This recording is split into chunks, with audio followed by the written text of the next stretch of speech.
No cześć siemanko, a dziś omówimy sobie coś z epoki 2003-2004, a mianowicie coś na Pentium 4 i GeForce FX. Sprawdzimy sobie, jak jest zbudowana ta oto Toshiba, a jest to Toshiba P10. Jest to Toshiba P10, która na pierwszy rzut oka wygląda w ten sposób, a generalnie my dzisiaj przyjrzymy się, co ma w środku, jak to jest skonstruowane, co tutaj ewentualnie możemy sobie poprawić, no i przede wszystkim, czy na koniec nam to w ogóle wystartuje, ponieważ ten kanał ma niestety klątwę Pentium 4, a może tym razem się uda. Nie przedłużając, zaczynajmy.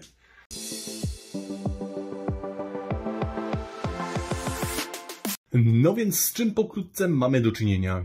Mamy tutaj Toshibę P10, jak już wcześniej wspomniałem, jest to laptop oparty o procesor Pentium 4, oryginalnie o Pentium 4 stacjonarny, tu mamy chipset Intel 860 albo 865, nie pamiętam, muszę sprawdzić specyfikacji. Generalnie kawał mocnego sprzętu, a do tego jeszcze mamy GeForce'a FX 5600. Czyli taki naprawdę fajny przedstawiciel klasy wysokiej z tamtego okresu. Myślę, że duża część z nas też miała taki sprzęt w okresie jego świetności. Duża część z nas miała coś takiego w czasach, kiedy tak naprawdę to było na topie. Często, gęsto zamiast Pentium 4 był Celeron albo jakiś Athlon XP. Zamiast FX-a 5600 był FX 5200, ale hej, generalnie to jest właśnie tego typu sprzęt, jaki mieliśmy mniej więcej w 2003-2004 roku. Co tutaj posiada, jak jest zbudowana ta Toshiba, już Wam tutaj pokazuję. Jak widzicie, klapę tutaj zdążyłem już sobie odświeżyć, wyszło bardzo ładnie. Kurde, strasznie podoba mi się ta matowa karbonowa folia. Myślę, że na wielu różnych innych laptopach sobie coś takiego pewnie zastosuję. Oryginalnie klapa jest niebieska, metalizowana. Niestety w mojej wersji była ona już mega zrysowana, więc odtworzyłem ją właśnie w ten sposób. Na prawej krawędzi mamy port USB, mamy tutaj, a jakże IRDE, to już w zasadzie jeden z ostatnich laptopów, w których te IRDy wychodziły. Kiedyś tym portem przesyłało się na przykład MP3, tapety i inne rzeczy i gadżety do telefonów komórkowych. Starzy widzowie wiedzą, co jest grane. Mamy tutaj czytnik kart SD, mamy wyjście również już stare, nieużywane i mało przez kogo tak naprawdę używane kiedykolwiek, a mianowicie FireWire. Był to dedykowany port do przesyłania informacji z lub do kamery cyfrowej głównie. Mamy jeszcze tutaj gniazdo PCMCIA, dzięki czemu będzie można tutaj zastosować Audigi 2 ZS do laptopa i jeszcze ubogacić ten dźwięk, który w nim jest, a wcale nie jest taki zły. Dalej mamy tutaj jeszcze Casington Lock i w zasadzie to by było z tej strony na tyle. Patrząc na tylną ściankę, mamy z kolei tutaj od prawej strony RJ45, RJ11, dwa porty USB w standardzie 2.0, port drukarkowy LPT, wyjście VGA, wyjście wideo. Jest wyjście wideo? Tak, to jest wyjście S-Video. I mamy tutaj gniazdo ładowania oraz dość szeroki fin na chłodzenie procesora. Z kolejnego boku mamy tutaj również wyjście na chłodzenie procesora. Myślę, że tutaj tędy zaciąga. Mamy przycisk włączania, wyłączania wbudowanego Wi-Fi. Może nie tyle wbudowanego, co na karcie micro PCI. No i mamy trzy gniazda mini jack w kolejności wejście audio, wejście mikrofonowe i wyjście audio na słuchawki. Myślę, że całkiem fajnie i minimalistycznie jest to tutaj rozwiązane. Wydaje mi się, że to całkiem fajnie w ogóle tutaj rozwiązali. Jeżeli chodzi o front, mamy tutaj dość ciekawie. Jest to, co uwielbiam w każdej Toshibie, a mianowicie fizyczne pokrętło głośności. To mi tutaj zawsze robi robotę i w wielu laptopach tego właśnie mi tutaj brakuje. Oprócz tego mamy tutaj panel multimedialny, czyli możemy sobie tutaj przestawiać tryb odtwarzania dźwięku. Mamy tutaj przewiń do przodu, do tyłu, play, pauza i stop. Podejrzewam, że jest możliwość wysterowania na przykład tutaj płyty CD bez załączania samego laptopa w jakimś tam wbudowanym programie. Nie wiem tego na 100%, ale myślę, że tak może być. Oprócz tego mamy tutaj jeszcze napęd combo DVD i w zasadzie tutaj sprowadzałoby się to do tego, że mamy tyle. Po otwarciu klapy, która notabene bardzo płynnie się tutaj ciągle otwiera, zawiasy trzymają w każdej pozycji, więc jest ok.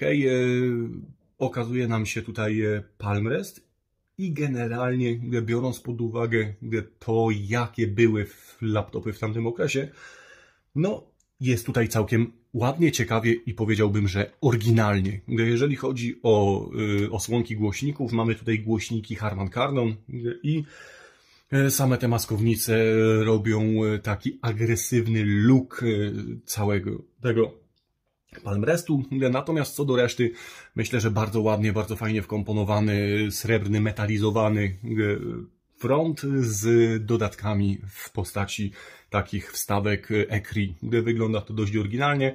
Ani wcześniej, ani później nie spotkałem się z takimi rzeczami w żadnym z innych modeli laptopa. Jest jeszcze oczywiście tutaj model 17-calowy P20, który również w podobny sposób jest rozwiązany. Uważam, że to jest oryginalne i mnie się to osobiście podoba. Prócz standardowej klawiatury bez bloku numerycznego oraz standardowego touchpada, jeżeli chodzi tutaj o wielkość, jakość tych przycisków i tego wszystkiego, nie ma się do czego przyczepić. Przyciski są w zasadzie bardzo, bardzo ciche, ale w momencie, kiedy się je naciska, da się wyczuć taki klik, więc jest jak najbardziej ok. Mamy jeszcze przycisk włącznik, mamy tutaj przycisk do internetu, przycisk do wyszukiwarki i przycisk do wyjścia na zewnętrzny wyświetlacz. Kurde, to jest bardzo, bardzo ciekawa opcja. I zasadniczo tyle. Poza tym jest ładnie, czysto, schludnie i minimalistycznie. Więc tak to wygląda od wewnątrz, a spójrzmy jeszcze tylko na to, jak to wygląda od spodu i już sobie omówimy, co tutaj w kolejności się znajduje. Więc tak, w kolejności mamy tutaj napęd CD, tą nagrywarkę, o której wcześniej wspominaliśmy. Mamy tutaj baterię główną, która jest całkiem niemała. Bateria główna ma 6450 mAh i pewnie oryginalnie wytrzymywała jakieś 1,5 godziny max na tym stacjonarnym Pentiumie 4. Oprócz tego mamy dwa wentylatory, które mają nam tą Pentium 4 schładzać. Mamy tutaj gniazdo na pamięć RAM, mamy tutaj dwa gniazda, gdzie podejrzewam, że jest jeszcze karta Wi-Fi i modem. I swoją drogą zaraz sobie to tutaj rozbierzemy, ponieważ gdyż ogólnie chcę zajrzeć do wnętrza tego laptopa, żeby sobie sprawdzić, czy tutaj termicznie wszystko jest ok i co ewentualnie mogę tutaj poprawić. A przy okazji, jak już sobie go rozkręcimy, omówimy sobie jeszcze jedną dość ciekawą kwestię, a mianowicie jak tutaj rozwiązać temat procesora, żeby tak mocno się nie grzał. Ale nie przedłużając, przyspieszmy sobie moment, kiedy go rozbieram i słyszymy się w momencie, kiedy już temat będzie ogarnięty.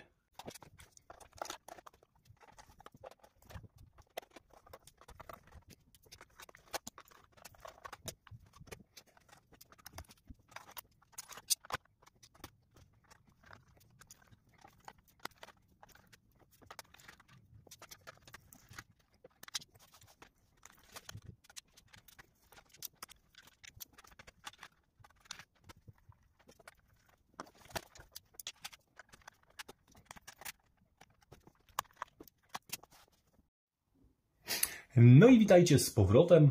No i jak też wcześniej sobie omawialiśmy, tak to mniej więcej wygląda od kuchni w momencie, kiedy już mamy wszystko rozebrane. W zasadzie nie pomyliłem się co do rozmieszczenia komponentów. Tutaj pod napędem montowany jest dysk twardy. On nie wymaga przelotki, ponieważ gniazdo IDE44 pin jest wlutowane bezpośrednio do płyty głównej. Sam laptop na wyposażeniu ma 30-gigabajtowy dysk marki Fujitsu o prędkości obrotowej 4200 i bodajże 2 MB pamięci cache. Nie jest to jakiś najszybszy dysk, nie jest to demon prędkości, ale hej, tutaj w zasadzie chyba nie potrzebujemy niczego więcej. Mamy tutaj, tak jak wcześniej wspomniałem, napęd DVD Combo i on nam tutaj umożliwia odtwarzanie materiałów DVD i dodatkowo mamy tutaj możliwość nagrywania zwykłych płyt CD.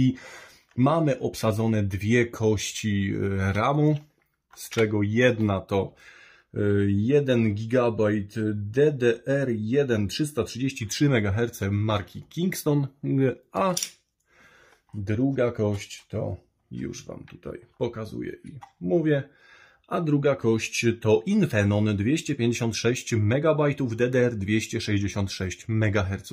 Ktoś tutaj chyba dokonywał jakiejś rozbudowy.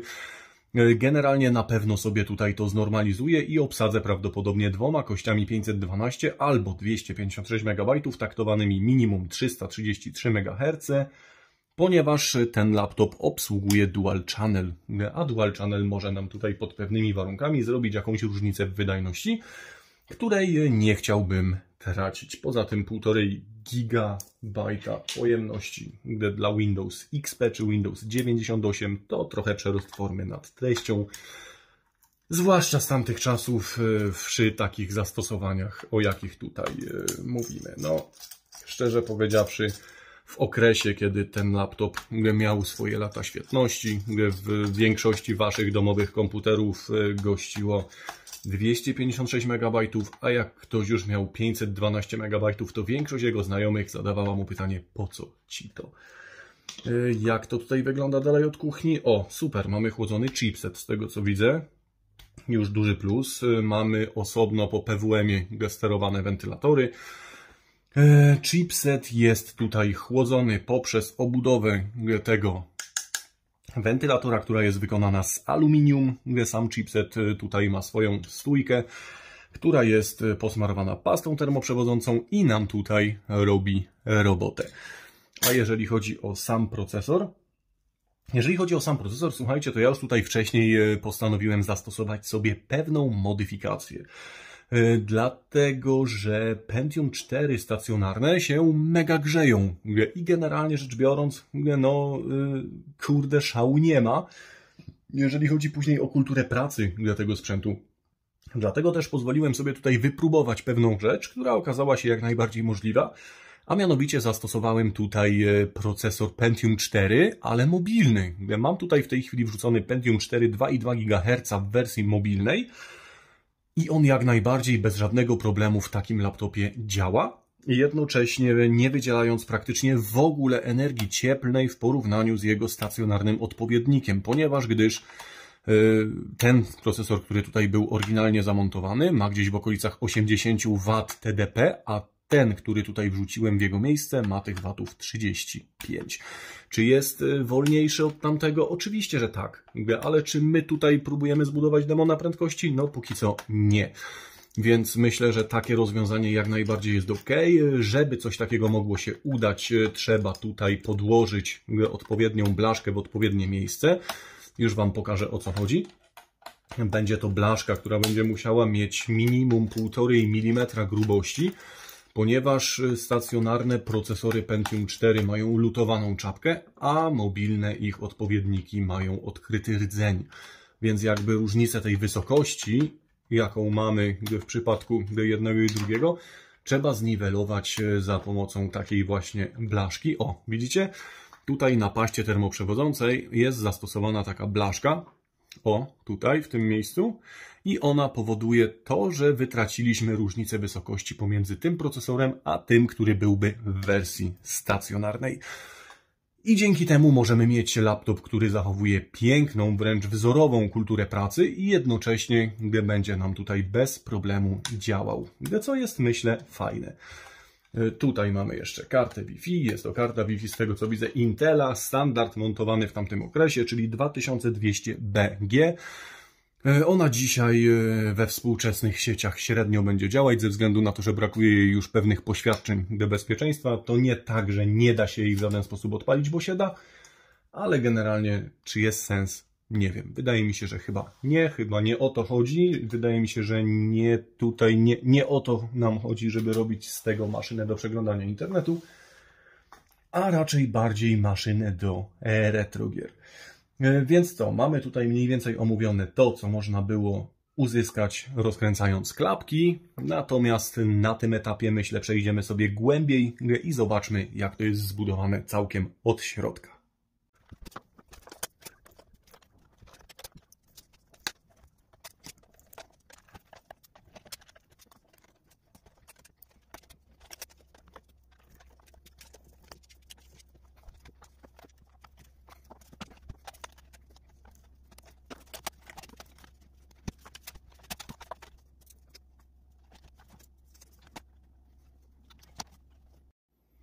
Dobra, bo tak patrzę, kminię i próbuję wyczaić, jak Toshiba to rozwiązała. I jest to troszkę takie intrafne, gdybym powiedział, patrząc na całość tej konstrukcji. Spójrzcie, tu mamy palmrest. I palmrest generalnie tą część ma wykonaną z aluminium, która, jak dobrze wiemy, jest dobrym tutaj odpromiennikiem ciepła. Oprócz tej części aluminiowej mamy tutaj jakby naklejoną taką aluminiową kostkę, a pod aluminiową kostką kryje się nasz chip NVIDIA GeForce FX 5600. I teraz z założenia prawdopodobnie projektantów Toshiby było to, żeby to odpromieniowywało, oddawało ciepło do jakby tej aluminiowej podstawy. A sądzę, że tak było choćby ze względu na to, że mamy tutaj takie gumowe stójki, które z kolei mają wytłumić i jednocześnie odizolować klawiaturę od tego aluminiowego tutaj backplate'u. I podejrzewam, że działałoby to nawet całkiem fajnie i sprawnie, gdyby nie fakt, że jak tutaj nawet, nie wiem czy zwróciliście uwagę, próbowałem to tutaj przyłożyć tak jak ma być. Cholera, no to nie styka. To nie styka, a to nawet widać bardzo ładnie tutaj na tej powierzchni, ponieważ tutaj było to całe zakurzone i no nie jest dobrze, no. Nie wiem, kto to tak pomyślał, ale kurde pomyślał tak średnio, więc myślę, że co my sobie tutaj zrobimy? Myślę, że damy sobie tutaj jakąś blaszkę. Najchętniej, powiem Wam szczerze, to ja bym się pozbył tego amelinum i zastosował tutaj jakieś autorskie rozwiązanie. Nie chcę cholera uszkodzić tego chipu, no ale może się w jakiś sposób uda. Tak, żeby tutaj niczego nie zepsuć. No dobra, zobaczymy. Ja sobie tutaj popróbuję, a my widzimy się za chwilkę. No dobra, siemacie, zwróćcie uwagę teraz, jak to tutaj było zbudowane. I popatrzcie, ile tutaj tego kleju, to jest gdzieś około półmilimetrowa warstwa, wystawało ponad tą aluminiową blaszkę. I na samym aluminium zwróćcie uwagę, że tak naprawdę trzymało tylko tą tutaj stroną. Generalnie powiem Wam szczerze, że to nie mogło być efektywne. No i kurde, szczerze powiedziawszy, no nie mogło się to za bardzo udać. Czy spróbuję to w jakiś sposób poprawić? No na tyle co mnie znacie, oczywiście, że spróbuję. Mam tutaj w planie położenie miedzianej blaszki, która jest mniej więcej odpowiednikiem tutaj grubościowym tego aluminiowego kawałka. To, że ona jest mniejsza, nie zrobi nam tutaj jakiejś wielkiej różnicy, ponieważ sam chip oscyluje tutaj w środku i samo ciepło skupia się też na środku, więc sobie ją tutaj położymy. Pod samą miedzianą blaszkę damy sobie pastę Thermal Grizzly, a na samą miedzianą blaszkę na górze damy sobie w miarę ogarnięty Thermal Pad, który z kolei będzie tą ciepło oddawać do tej obudowy palmrestu, tak jak to miało być w założeniu przez projektantów. I myślę, że dzięki temu będzie to tutaj w miarę możliwości funkcjonować, a tymczasem muszę sobie to tutaj w miarę fajnie, sprawnie wyczyścić. No dobra, mamy to, więc tak, dajemy sobie troszkę tutaj na środek Thermal Grizzly. Następnie bierzemy odpowiednią częścią, ciachamy tutaj, proszę ja Was, miedzianą blaszkę. Ładnie Thermal Grizzly nam już tutaj zdołało wypłynąć, a następnie bierzemy taki oryginalny Thermal Pad od, proszę ja Was, naszego GeForce'a. Troszkę go tu jeszcze wyczyścimy. I powinno nam tutaj zagrać. A czy nam zagra? Bóg to jeden wie, nie? Ale powinno być, myślę, dobrze. Więc tak, teraz sobie zrobimy wstępną przymiarkę, jak nam to tutaj siada i czy nam to tutaj siada. Czy tu będziemy mieli jakieś problemy z tym związane? Jak to tu wychodzi? Powiem Wam, że chyba będzie dobrze. Sobie tutaj te zaczaski pozakładamy. Widzicie, no i tak to jest, że za każdym razem wydaje mi się, że będzie w miarę sprawny, krótki film, a wychodzi nam taka oto historia, ale też z drugiej strony chcę Wam pokazać jak najwięcej o tych, kurczę, starszych sprzętach. Może ta Toshiba nie jest jeszcze aż tak stara, jak większość z Was by sobie tego życzyła, ale myślę, że nie mniej ciekawa. I przy odrobinie szczęścia będzie to tak naprawdę pierwszy Pentium 4 z rodziny tych stacjonarnych, który ma szansę u mnie ruszyć, ponieważ nie wiem, czy wiecie, ale ten kanał ma taką niepisaną klątwę Pentium 4.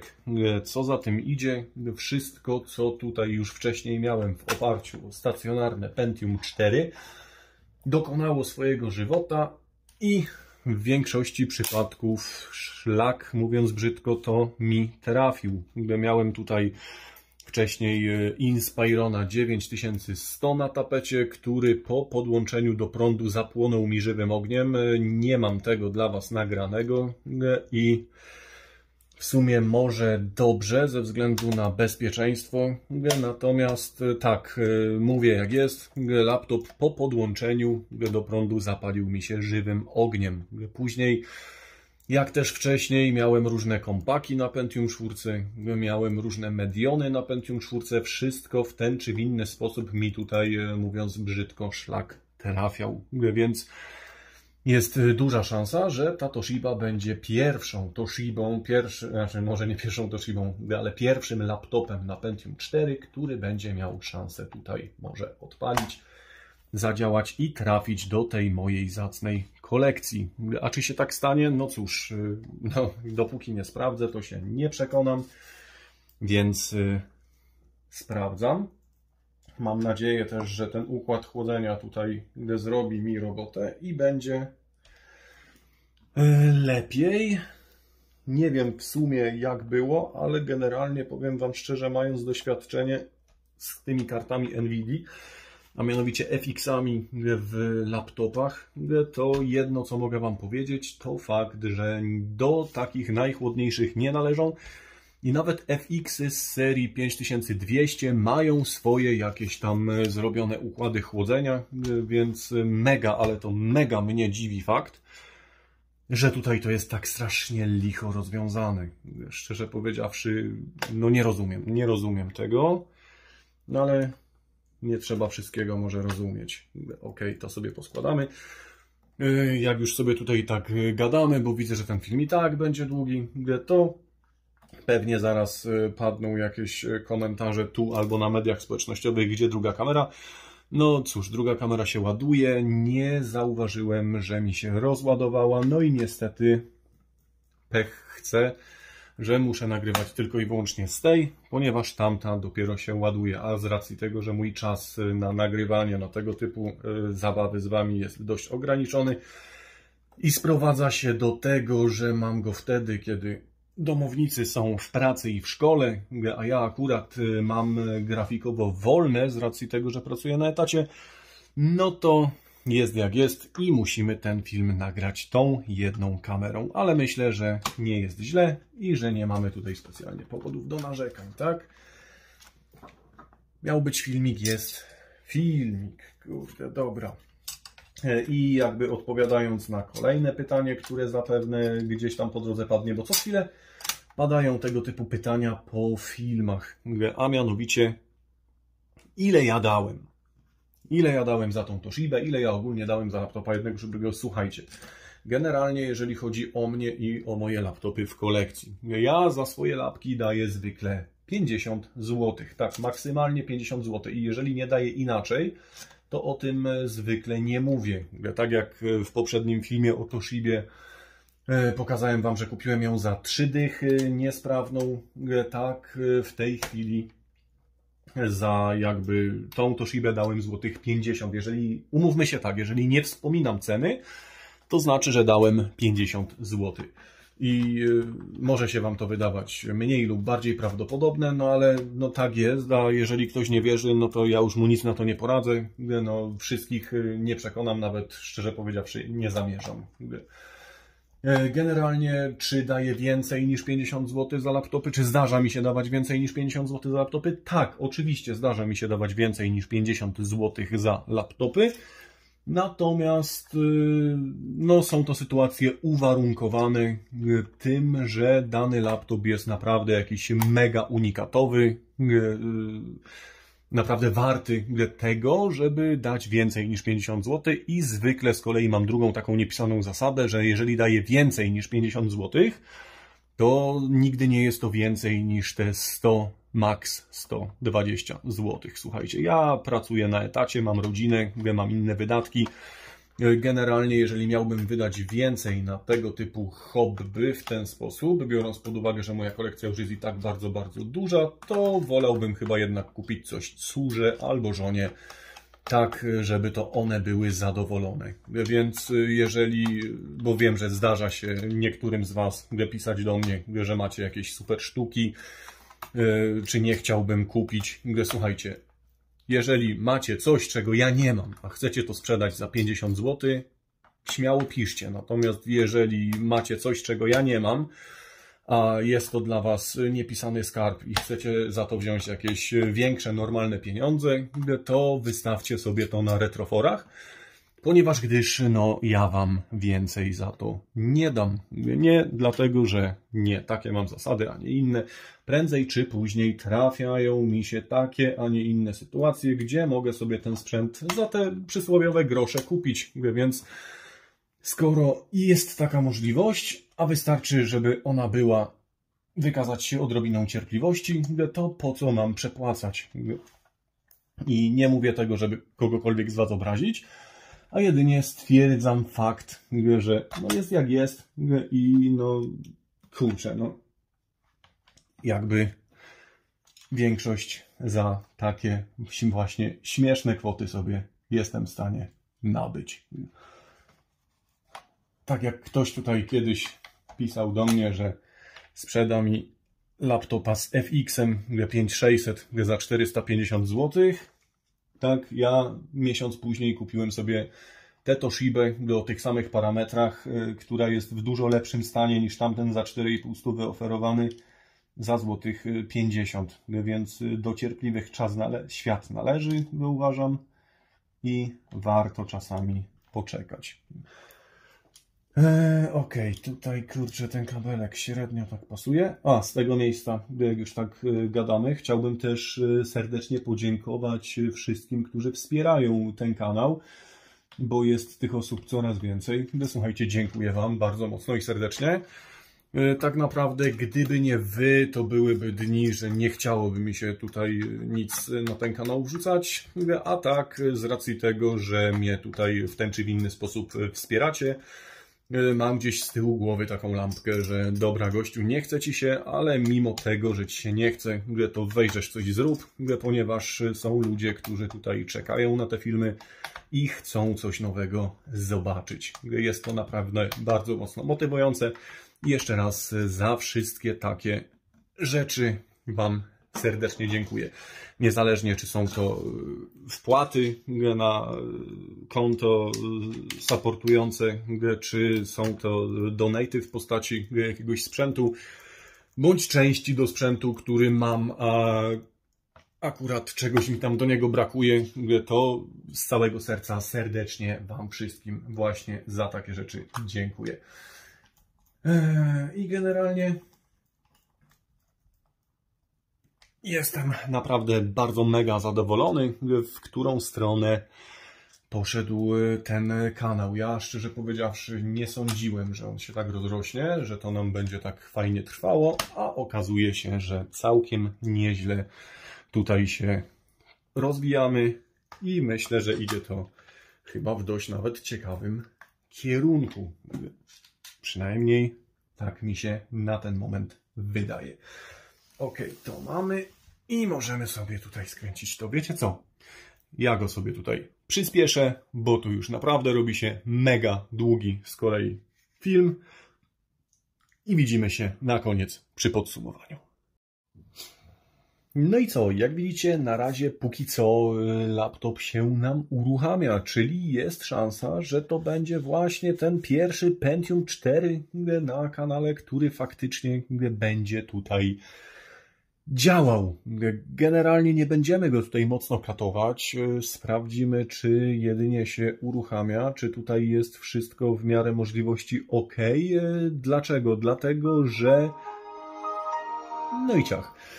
Dlatego, że nie mam tutaj odpowiedniego dedykowanego zasilacza, a ten, który jest, nie pozwala na to, żeby zbyt mocno tutaj poszaleć, ponieważ gdyż zasilacz, który tutaj mamy, teoretycznie tylko ma 130 watów. Praktycznie, no nie chcę tutaj wróżyć z fusów, ale obstawiam, że będzie miał max 70-80 i w momencie, kiedy ja mu tutaj daję popalić nawet na tym mobilnym procesorze, no to niestety mamy tutaj temperatury wybitne i to nie samego laptopa, a właśnie tego zasilacza. Z racji tego, że nie chciałbym go stracić, bo jest dość fajnym, uniwersalnym zasilaczem, no to zrobimy sobie tutaj jakby jedynie omówienie, podsumowanie na koniec, no i wrócimy do tego laptopa może w następnym materiale, jeżeli będziecie chcieli, bądź za kilka materiałów,